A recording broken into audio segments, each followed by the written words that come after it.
90 రోజుల కోర్సు పూర్తి చేస్తే చాలు 100% ప్లేస్మెంట్ సపోర్ట్ తో సాఫ్ట్వేర్ జాబ్ మీ సొంతం. వెంటనే కోడ్ జ్ఞాన్ డెస్టినేషన్ ని సంప్రదించండి.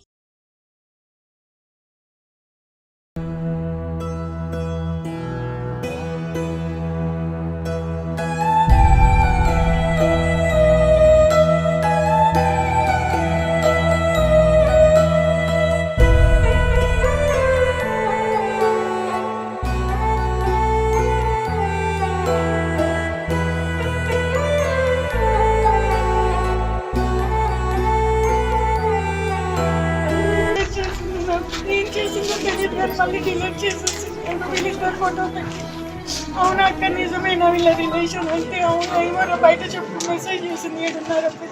నాతో రోజు మాట్లాడుతుందండి, కానీ నాకు ఏ విషయాలు చెప్పలేదండి. నిన్న నైట్ కూడా మాట్లాడింది. మేము అడిగే అవకాశం ఇవ్వలేదండి. వాళ్ళే చెప్పారు మీరు ఇట్లా మీరు నాకు ఇంత ఎక్స్పెక్ట్ చేస్తున్నాను ఈ పిల్లని పెళ్లి చేసుకోవడానికి, నాకు ఇంత ఇస్తే నేను పెళ్లి చేసుకుంటాను. చేసుకుందామన్న థాట్లోనే ఉన్నారు. అమ్మాయి 5 years నుంచి కంటిన్యూగా ఒక అబ్బాయిని ఇష్టపడి తనతోనే వాళ్ళ ఇంట్లోనే ఉంటుంది అంటే వాళ్ళిద్దరికి ఇష్టం లేకుండా అయితే ఉండదు. నేను మంగళగిరి శ్రీనివాసరావు అండి, పాపకి డాడీని. మంగళగిరి శ్రీ కళ్యాణి. యాక్చువల్ గా నేను సింగరేణి కాలేజ్ సత్తుపల్లి JVROC లో పనిచేస్తున్నాను సార్, టెక్నీషియన్ గా. ఎక్కడ చనిపోయిందంటే పోనెకల్ అండి. అక్కడ ఎందుకు ఉందంటే అక్కడ ఎవరో ఉన్నారు, వాళ్ళు కలిసి ఇట్లా ఉంటున్నారు డాడీ మీరు రాండి అని చెప్పేసి అంటే వచ్చా. ఇక్కడికి వచ్చిన తర్వాత తెలిసింది ఏంటంటే వాళ్ళు లివింగ్ టుగెదర్ కొంత ఉంటున్నారంట ఎప్పటి నుంచో. తెలియదు సార్ నాకు అది, నాకు తెలియదండి. దగ్గర దాచిపెట్టారు. ఇక్కడికి వచ్చాక చెప్పారు అనమాట. బీకామ్ కంప్యూటర్స్ చదువుకుంది. నాకు తెలియదు సార్ అది. నా పేరు సాయి సందీప్ అండి, మంగళగిరి. బ్రదర్ అన్న, తన సిస్టర్, ఓన్ సిస్టర్. నేను హోటల్లో జాబ్ చేస్తానండి. పాలమూరు గ్రిల్స్ హోటల్ అండి, ఇక్కడ ఖమ్మంలో. అవును సార్, స్థానికంగా ఖమ్మమేనండి. అవును sir, local sir. Bank colony sir. Yes sir. మరి మీ ఫాదర్ వచ్చేసి సత్తుపల్లిలో ఉంటారు. ఎంతకాలంగా ఉంటున్నారు నాన్నగారు? తనకి ఈ మధ్య ట్రాన్స్ఫర్ అయిందంటే 8 years అవుతుంది అనమాట. అంతకుముందు గోదావరిఖన్లో ఉండేవాళ్ళు, అంతకుముందు మణుగూరు అండి. మదర్ లేరా సార్? ఉన్నారండి మా మదర్. మదర్ తెలియదు. మదర్ ఎక్కడ ఉండేవారు? మదర్ వాళ్ళతో పాటు, వాళ్ళిద్దరికి తెలియదనండి. నేనే సత్తుపల్లిలో అమ్మ నాన్న ఉంటున్నారు, మీరిద్దరు ఇక్కడ ఉంటున్నారు. అవునండి, నాతో పాటు ఉంటుంది. ఇంట్లో పాటే ఉంటుందా? అవును. ఓకే, ఇప్పుడు అతనితో లివింగ్ రిలేషన్ వ్యవహారం మీ ఇద్దరు తెలిసి ఇంట్లో చెప్పలేదా? కాదండి, తను లివిన్ లో ఉంటున్న విషయం మనకు చెప్పలేదండి. వాస్తవానికి తను ఈ ఇంట్లో ఉన్నప్పుడు నాకు ఇక్కడ వల్ల కావట్లేదు, బయట ఇంట్లో ఉంటానని చెప్పేసి బయటికి వెళ్ళింది. అక్కడ వాళ్ళిద్దరు లివిన్ లో ఉన్నారు, మ్యారేజ్ ఉన్నారు. ఈ విషయం మాకు తెలిసి మేము వద్దన్నాము, వినలేదు. నేను చేసుకుంటానని తను ఇన్సిస్ట్ చేసింది. ఏమన్నంటే నేను మేజర్ అనేది. ఓకే, వెల్ అండ్ గుడ్, నువ్వు మేజర్వి, చేసుకో, పెళ్లి చేసుకో, మంచిగా ఉండు అది అంటే, లేదు ప్రాపర్టీ అది ఇది 100 రకాలుగా మాట్లాడారు. చివరికి ఏం దక్కదన్నప్పుడు ఆ పిల్లోడు ఏం చేసిండు, ఇంకొక అమ్మాయిని తీసుకొచ్చుకున్నాడు. ఇంకొక అమ్మాయిని నేను, అది ఫోటో కూడా ఉంది. ఏం దక్కదు అంటే అర్థం కాదు. ఏంటి ప్రాపర్టీ ఏమి ఇవ్వరు అది ఇది అన్నట్టు మాట్లాడారట ఆ పిల్ల, ఆ అబ్బాయికి. ఏమేమి చేసుకుంటే ప్రాపర్టీ ఇవ్వరని చెప్పారు. మేబీ మనకి తెలియదు ఆ విషయం. వాళ్ళిద్దరు పర్సనల్గా ఏం మాట్లాడుకున్నారో తెలియదు. తను సూసైడ్ చేసుకుందండి ఒకటి విషయం. ఎలా పొద్దున్న ఏంటనంటే తనకి సెల్ఫీ వీడియోలో ఏమొచ్చింది, ఆ అబ్బాయి ఇంకొక అమ్మాయిని చూస్తున్నాడు అని అమ్మాయి ఫోటో అన్ని పెట్టేసి సూసైడ్ చేసుకుందండి. అంటే ఇక్కడ అర్థం కాని విషయం ఏంటంటే మీ ఇంట్లో తల్లిదండ్రులు తెలియకుండా ఆవిడ డి ఏంటండి, డి షో అని చెప్తున్నారు. డి షోలో పరిచయం అయిందని చెప్పింది. ఆ అబ్బాయి డీడ్ లో డాన్స్ చేస్తాడండి. డాన్స్ చేస్తాడు. అతని ఎక్కడ ఖమ్మమేనా? ఖమ్మం కాదండి, పొన్నెకల్ అతను. పోనకల్. Okay okay. మరి ఇద్దరికి ఉన్న పరిచయం అంటే ఆవిడ మీ ఇవ్వ కూడా డాన్సరా? కాదండి, క్యాజువల్ గా కామన్ ఫ్రెండ్స్. తెలీదా ఎట్లా పరిచయం అయింది? తెలియదు అండి, అంత కరెక్ట్. కామన్ ఫ్రెండ్ అండి అందరికి. ఇప్పుడు అతను ఆల్రెడీ లొంగిపోయాడు అంటున్నారు. ఆయన ఏం చెప్పాడు? ఏం తెలియదనండి ఇంకా విషయం. లొంగిపోవడం కాదు, అసలు ఏం జరిగిందనేది తెలియదు. అక్కడ ఆ అబ్బాయితో మేము ఎవరో మాట్లాడలేదు. పొద్దున్న నుంచి ఇక్కడే ఉన్నామండి, ఈ హాస్పిటల్, ఈ మార్చరీ దగ్గర. మాకేం తెలియదు ఇంకే విషయం. అసలు నిన్న నైట్ ఏం జరిగింది, అంతకుముందు నైట్ ఏం జరిగింది, వాళ్ళిద్దరి మధ్యలో గొడవ ఏం జరిగింది తెలియదు. ఎంతకాలం నుంచి ఉంది అంటున్నారు మీరు మొత్తం రిలేషన్? ఒక 5 years ఉండొచ్చండి, ఆల్మోస్ట్ 5 years నుంచి. తల్లిదండ్రులకు తెలియలేదండి, మేమే చెప్పలేదు. మా నాన్నగారికి కొంచెం హెల్త్ బాగోదండి. తనకి చెప్తే ఆల్రెడీ 2-3 సార్లు తనకి స్ట్రోక్ వచ్చింది. ఈ విషయం తెలిస్తే తను బతకరండి. అయిందండి, అయింది. డివోర్స్ కూడా అయిందండి. ఎస్. అప్పుడు కారణం ఏంటి? అది వాళ్ళిద్దరు మ్యూచువల్ అండర్స్టాండింగ్. అది మ్యూచువల్ అండర్స్టాండింగ్ లో నార్మల్ గా డివోర్స్ అయిపోయింది. అది మ్యారేజ్ అయిపోయిన తర్వాత ఇతనితో ప్రేమలో పడి ఇతనితో లివింగ్ రిలేషన్ లో ఉంటుంది. అవునండి. అది ఓన్లీ మీ ఒక్కరికే తెలుసు. అవునండి, నా ఒక్కరికే తెలుసు. ఏమై ఉంటుంది అనుకుంటున్నారు కారణం? తెలీదండి నాకు కూడా. అదే అబ్బాయితో మాట్లాడాలి, అబ్బాయితో మాట్లాడాకే తెలుస్తుంది ఈ విషయం. అందులో చెప్పిన ప్రకారంగా ఆ అమ్మాయి ఇంకొక అమ్మాయి ఎవరు అనే విషయం పొద్దున్న స్టేటస్ లో పెట్టిందండి ఫొటోస్ అన్ని. అతనితో ఉంటున్నట్టు. అవును. సో స్టేటస్ లో పెట్టిన ఆమె పేరు తెలుసు? తెలీదండి, తెలీదు. ఆమె పేరు కూడా మీకు తెలియదు? తెలీదండి. లో ఉంటామండి. మీరు తెల్లవుతారండి? అవునండి. సో ఏంటమ్మా ఏంటి అంటే మరి గతంలో ఎందుకు డివోర్స్ అయింది, తర్వాత ఎప్పుడు ఇట్లా డివోర్స్ జరిగింది? అంటేనండి వాళ్ళు ఫస్ట్ వాళ్ళది లవ్ మ్యారేజ్ అండి. ఉమ్, తర్వాత వాళ్ళకి కొంచెం గొడవలు వచ్చేసి ఆ అబ్బాయి ఒక్కడే, వాళ్ళ తల్లిదండ్రులకు కూడా ఏమీ లేదు. ఉమ్, మేము బంగారం అవన్నీ పెట్టాం, వాళ్ళు అమ్మేసుకున్నారు, కొట్టారు, ఇవన్నీ చికా చేశారండి. నాకు ఇలాంటి అబ్బాయి ఇంకా అవసరం లేదని డివోర్స్ అయిపోయాక కూడా ఒక 2 సంవత్సరాల దాకా మాకు తెలియదండి. 3వ సంవత్సరం అలా తెలిసింది, నోటీస్ వస్తే ఇంటికి ఇట్లా అయింది వాళ్ళు అని. ఆ తర్వాత ఇప్పుడు ఈ మధ్య కాలంలో ఈ అబ్బాయి తోటి పరిచయం అయిందన్న సంగతి కూడా ఈ మధ్య తెలిసిందండి మాకు. అంటే ఈ మధ్య అంటే ఇట్లా చనిపోక ముందు ఎంతకాలం అంటే చనిపోయేటప్పుడు మా బాబు చెప్పాడండి. సారీ అమ్మా అని చెప్పేసి లాస్ట్ లో చివరి నాతో రోజు మాట్లాడుతుందండి, కానీ నాకు ఏ విషయాలు చెప్పలేదండి. నిన్న నైట్ కూడా మాట్లాడింది, కానీ నాకు అన్నయ్య ఏసీ కొనుక్కున్నాడమ్మా అంటే, కొనుక్కొని అమ్మ, కొనుక్కుంటే మంచిదే కదా, వాడు మా అన్నయ్యే కదా అని చెప్పాను, కానీ ఏ ఒక్క విషయం చెప్పలేదండి. బాగానే మాట్లాడింది, చక్కగా ఉంది, నీ ఆరోగ్యం జాగ్రత్త అని చెప్పింది. మా బాబు చెప్పాడు, ఇట్లా ఇట్లా అమ్మా అతనికి ఇల్లు కావాలంట, ఆస్తి కావాలంట, అవి అయితేనే మరి చేసుకుంటాను అంటున్నాడట అమ్మా అని అనేసి మా బాబు చెప్తేనే తెలిసిందండి. ఎప్పుడు తెలిసిందండి? ఒక 2 months అవుతుందా? అంటే మీకు ఇతనితో ఉంటున్న విషయం?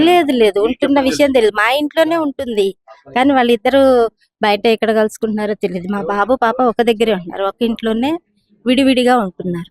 అంటే నేను అడిగేది ఏంటంటే, ఆ పాప మీకు లివింగ్ రిలేషన్ లో ఉంటుందనే సంగతి ఎప్పుడు తెలిసింది మీ దృష్టికి? మా బాబు 2 months క్రితం చెప్పాడు. మీకు చెప్పాడు? ఆ పాప చెప్పింది? మా బాబే. మీ పాప మీకు చెప్పిందా అతనికి ఇల్లు కావాలి ఇట్లా అడుగుతున్నాడు? ఆ తర్వాత మరి ఆ బాబు వివరాలు అడిగారా మీరు? అడిగారండి. ఏం చెప్పిందండి? మా బాబు వెళ్ళి ఏంటి ఇది అని మా పాపని అడిగితే, వాళ్ళకి ఏం లేదు, ఇదంతా డబ్బు కోసం, ఆస్తి కోసమే చేస్తున్నాడమ్మా, అతనికంటూ ఏమీ లేదు, అదంతా వాడు నటిస్తాడు అని అనేసి చెప్పాడండి. మా బాబు ఎంక్వైరీ చేశాడు, చేస్తే అలా అని చెప్పాడు. అంటే ఎంక్వైరీలో ఏం తెలియదు అబ్బాయి? ఆ అబ్బాయి డి షోలో చేస్తాడటండి. ఆ తర్వాత వాళ్ళకంటూ ఏమీ లేదు, వాళ్ళ ఫాదర్ లేడు, అబ్బాయి ఒక్కడేనంట, ఇంకో తమ్ముడు ఏదో ఉన్నాడని చెప్పాడు. వాళ్ళ పూర్ ఫ్యామిలీ అండి. ఈ అబ్బాయి చేసిందంట ఏంటంటే, ఈ ఆస్తి కోసం వాళ్ళ నాన్నగారు దిగిపోతే సింగరేణి డబ్బుల కోసమే లవ్ చేశాడు. అంటే ఇది ముందు గ్రహించలేదా, లేకపోతే ఆయన ట్రాప్ చేసి అమ్మాయి ఇచ్చేసాడా? పెళ్లి ఆల్రెడీ విడాకులు అయిపోయిందనే ఉద్దేశంతో ఏమైనా ట్రాప్ చేశాడంటారా? ఏమన్నా మీ అభిప్రాయం ఏంటి? ఇవన్నీ తెలిసే చేసి ఉంటాడండి, నాకు తెలిసైతే. నాకేం తెలియదండి. అదైతే ఆల్మోస్ట్ మీకు చనిపోయే కంటే ముందే 2 నెలల క్రితం ఈ సమాచారం మీ దృష్టికి వచ్చిందని చెప్పారు. సో మరి ఆవిడ మందలియటం కానీ ఆవిడ చెప్పారండి. మంచి చెడు మా బాబు చెప్పాడు, నేను చెప్పానండి. చెప్తే లేదు మంచోళ్ళు, అది ఇది చాలా మంచోళ్ళు అని అనేసి చెప్పకొచ్చిందండి. ఓకే. అది మరి తర్వాత ఆవిడ మరి లివింగ్ రిలేషన్ లో కాదు అది తప్పు కదమ్మా, అలా ఉండకూడదు. మరి పెద్దవాళ్ళతో వెళ్ళి మీరు మాట్లాడే ప్రయత్నం అంటే వాళ్ళ డాడీ అన్నారు, ఇప్పటికి నువ్వు వాళ్ళ డాడీ వచ్చే అమ్మ నీకేమైనా ఇబ్బంది ఉంటే ఉద్యోగం అది ఏం లేదు, ఒక్కదాన్ని ఉండాల్సిన అవసరం లేదు, ఈ మధ్య హెల్త్ కొంచెం బాగాలేదు, అయితే వచ్చేమన్నాం, మెడిసిన్ హాస్పిటల్లో చూపించాం, మెడిసిన్ ఇప్పించాము, కడుపులో నొప్పండి, ఏం లేదు. అదే గాని ఇంకా అమ్మాయి ఏం చెప్పలేదండి నాకు పూర్తి వివరాలు అంటూ తెలియదు. మీరు వెళ్ళి ఎక్కడ ఎవరితో లివింగ్ రిలేషన్ ఉంటో వాళ్ళ పెద్దవాళ్ళతో మీరు వెళ్ళి మాట్లాడడం కానీ చేయలేదు? ఎందుకంటారు? ఏదైతే అదైతుంది అమ్మాయి, పర్వాలేదు, నేనేమి దాన్ని నాకు కావాలని అయితే ఏం లేదు అనేసి చెప్పింది మా బాబు మాట్లాడిన తర్వాత. అంటే ఆయన వదిలేద్దామని ఈమె కూడా డిసైడ్ అయిందా, లేకపోతే ఎందుకు? ఏదైతే అదైతుంది అందండి, ఏదన్నది నాకు తెలియదు. అంటే ఇప్పుడు వద్దు అనుకున్నప్పుడు ఆవిడ పక్కకు వచ్చేయచ్చు, ఆస్తి కోసం అనుకున్నప్పుడు పక్కకు వచ్చేయచ్చు. అదే చెప్పామండి, అదే చెప్పాము, ఆస్తి కోసం అయితే పక్కకు వచ్చేయచ్చు కదా ఆవిడ. అంటే మరి అంత తీవ్రమైన నిర్ణయం తీసుకున్న బలవత్నాన్ని చేసుకోవడానికి గల కారణం ఏమి ఉంటుంది? తెలియదండి. అస్సలు అంటే తెలియదు. వద్దు అనుకున్నప్పుడు పక్కకు వచ్చేయచ్చు ఆయన నిజ వద్దు రూపంలో. అంటానే ఉందండి వాళ్ళ ఇంట్లో. మరి అక్కడే ఉందంటున్నారు.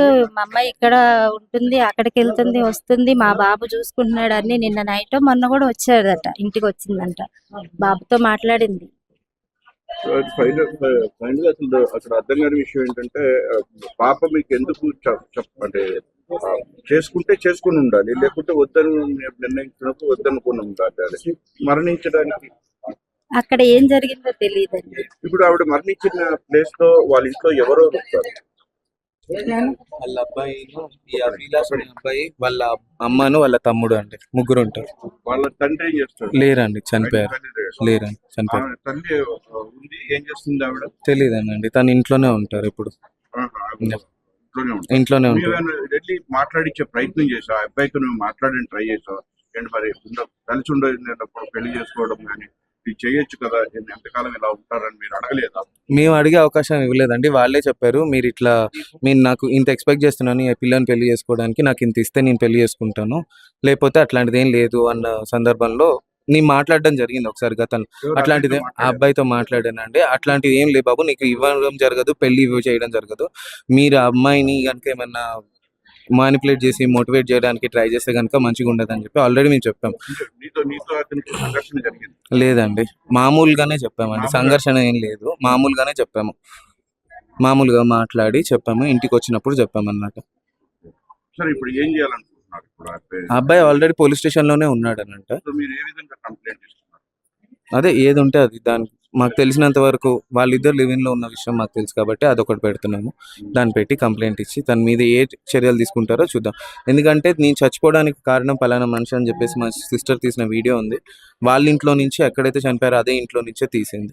మరి ఈ విషయం మీకు చెప్పిందా? ఇంకొక అతనితో నాకు రిలేషన్ అసలు మాకు పెట్టిన అతను ఏదైతే స్టేటస్ వల్ల మాకు తెలిసిందో, అందరికి తెలిసి మాకు పంపించారో అదే మాకు చివరిలో తెలిసింది, మమ్మల్ని హైడ్ చేసి పెట్టేసింది స్టేటస్ మాకు దాకా రాకుండా. ఆ పాపతో రిలేషన్ ఉన్న సంగతి చెప్పలేదు, ఇన్ని చెప్పింది కదా. ఆ పాపతో అతనికి రిలేషన్ ఏర్పడింది, ఆమెని పెళ్లి చేసుకుందాం అనుకుంటున్నాడు అని చెప్పేసి ఆ విషయం మీరు చెప్పలేదా? మరి మీకు ఎవరు చెప్పలేదండి, మీ సిస్టర్ చెప్పలేదండి, అక్కడ దాకా రాలేదు. అసలు తెలిసింది ఎమ్మటే గొడవైంది, ఆ పిల్లది ఆ అబ్బాయిది ఫోటో పెట్టింది, అదే వీడియో వాట్సాప్ లో పెట్టేసింది, తను సెల్ఫీ వీడియో తీసుకున్నది, ఎమ్మటే చనిపోయిందండి. అంటే ఆవిడ నోటీస్ లోకి వచ్చిన తర్వాత తెలియగానే తక్కువ చనిపోయింది అనుకో. అవునండి, అంతే. అమ్మాయి పేరు కావ్య కళ్యాణి అండి. తను నాకు ఆడపడుచు అవుతుంది, నేను తనకి వదిన అవుతాను. సో తను 5 years నుంచి రిలేషన్లో ఉంటుంది అభిలాష్ అనే అబ్బాయితో. సో మ్యారేజ్ చేసుకుంటాము, ఎన్నిసార్లు అడిగినా మేము మ్యారేజ్ చేసుకుంటామని చెప్పారు. ఇంటికి ఎక్కువ రాకపోయేది, మన ఇంటికి నేను అడుగుతానని, మా హస్బెండ్ అడుగుతామని మా ఇంటికి రారు. ఈ రోజు తెలిసిన విషయం ఏంటి అంటే 5 years తర్వాత అభి నాకు కాల్ చేసి ఇట్లా డింగి చనిపోయింది అని చెప్పాడు. కావ్యనే డింగి అని పిలుస్తాము, చనిపోయింది అని చెప్పాడు. సో మా హస్బెండ్కి ఫస్ట్ తెలిసింది మ్యాటర్. తర్వాత తెలిసిన విషయం ఏంటి అంటే వేరే ఒక ఫ్రెండ్ ద్వారా తన స్టేటస్లో పెట్టాడు, మా ఫ్యామిలీకి కనిపించకుండా తన స్టేటస్ పెట్టుకుంది. దాంట్లో తెలిసిన విషయం ఏంటి అంటే అభిలాష్ అనే అబ్బాయి నాతో 5 years నుంచి రిలేషన్లో ఉన్నాడు, నేను వాళ్ళ ఇంట్లోనే ఉంటున్నాను, కానీ ఇప్పుడు కొత్తగా వేరే ఒక అమ్మాయిని ఇష్టపడి నన్ను ఇంట్లో నుంచి వెళ్ళిపోమని అంటున్నాడు, నాతో రిలేషన్ ఉండట్లేదు, సో నేను నా చావుకి కారణం అభి అని చెప్పి వీడియో తీసి చనిపోయిందండి. అభికి ఆమెకి ఎట్లా పరిచయం ఏర్పడింది? తను ఫస్ట్లో 5 years బ్యాక్ అయితే ఇష్టా ప్రైమ్ రెస్టారెంట్లో వర్క్ చేసేది. సో అక్కడ ఈ అబ్బాయి మరి దేనికి వెళ్ళారో నాకు తెలియదు, కానీ అక్కడికి వెళ్ళినప్పుడు తనతో రిలేషన్ ఎట్లా ట్రావెల్ అయిందో, మన ఇంట్లో కూడా ఉండకపోయేది, తను ఎక్కువగా హోటల్స్ అంటే వర్క్ చేస్తూ అక్కడే ఉండేది, స్టేయింగ్ కూడా. 5 years తర్వాతనే కంప్లీట్గా ఇప్పుడు ఈ రోజు తెలిసిన విషయమే ఇంతవరకు. తను మన ఇంటికి రాదు, మనతో రిలేషన్లో ఉండదు, మాట్లాడదు. మా హస్బెండ్ కూడా ఎక్కువగా తన గురించి ఏమీ తెలియదు. సో అతను ఎక్కడ చేసేవాడు? అభి డాన్స్ షోలో చేస్తాడని తెలుసు అంతే, డి షోలోనూ సంథింగ్ చేస్తాడని తెలుసు అంతే. వీళ్ళిద్దరికి ఇక్కడ పరిచయం ఇష్టా ప్రైమ్ రెస్టారెంట్లో పరిచయం అయింది వాళ్ళిద్దరికి. ఓకే. సో ఇప్పుడు వాళ్ళ ఇంట్లో వాళ్ళకి కూడా ఈ విధంగా ఉంటున్న దాని మీద ఇంట్లో పెద్దవాళ్ళు వెళ్ళి మాట్లాడడం కానీ మా తరపున మా మామయ్య వద్దు అని చెప్పారు. తను సత్తుపల్లిలో సింగరేణి ఎంప్లాయ్గా చేస్తారు.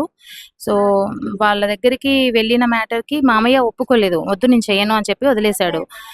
కాబట్టి ఇంకా తనకు కూడా ఏం తెలియదు అనుకుంటాను, నాకు అంతవరకు తెలుసు. అంటే మామూలుగా అయితే ఇంట్లో ఈ విధంగా జరుగుతుంది అంటే యాక్చువల్లీ ఇదంతా ఆయన ట్రాప్ చేశాడని మీరు అనుకుంటున్నారా, లేకపోతే నిజంగా ఇష్టపడి ఉంటే ఈ 4 ఏళ్లలో ఎప్పుడో పెళ్లి చేసుకోవాలని నిర్ణయానికి ఎందుకు రాలేదంటారు?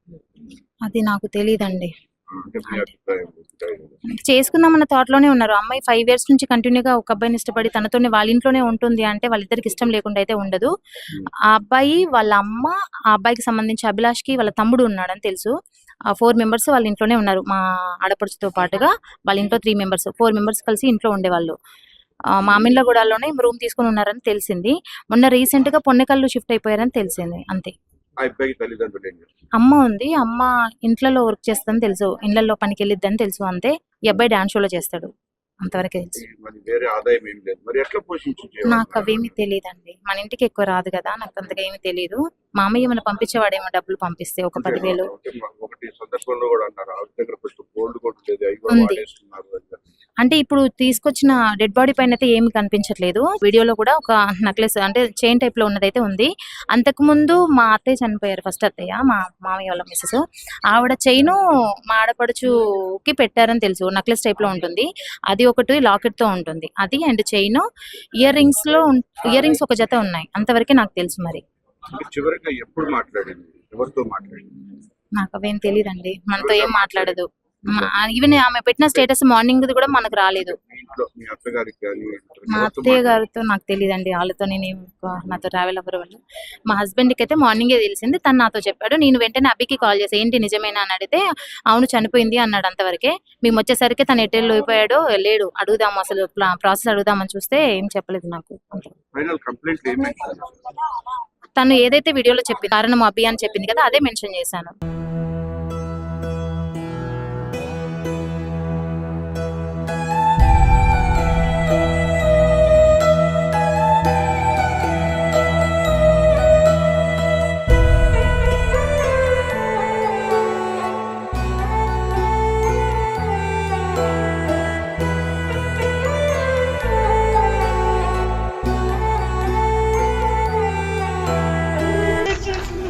ఏం చేసిందో తెలియదు కానీ మళ్ళీ డిలీట్ చేసేసి వీళ్ళిద్దరు ఫోటో పెట్టి. అవునా అక్క, నిజమేనా వీళ్ళ రిలేషన్ అంటే? అవునా ఏమో బయట చెప్పు మెసేజ్ చేసింది 7:30. నాతో రోజు మాట్లాడుతుందండి, కానీ నాకు ఏ విషయాలు చెప్పలేదండి. నిన్న నైట్ కూడా మాట్లాడింది. మేము అడిగే అవకాశం ఇవ్వలేదండి. వాళ్ళే చెప్పారు మీరు నాకు ఇంత ఎక్స్పెక్ట్ చేస్తున్నాను, ఈ పిల్లని పెళ్లి చేసుకోవడానికి, నాకు ఇంత ఇస్తే నేను పెళ్లి చేసుకుంటాను. చేసుకుందామన్న థాట్లోనే ఉన్నారు. అమ్మాయి 5 ఇయర్స్ నుంచి కంటిన్యూగా ఒక అబ్బాయిని ఇష్టపడి తనతోనే వాళ్ళ ఇంట్లోనే ఉంటుంది అంటే వాళ్ళిద్దరికి ఇష్టం లేకుండా అయితే ఉండదు. సుమన్ టీవీలో మీ పర్సనల్ అండ్ బిజినెస్ ప్రమోషన్స్ కోసం కింది నెంబర్కి కాంటాక్ట్ చేయండి.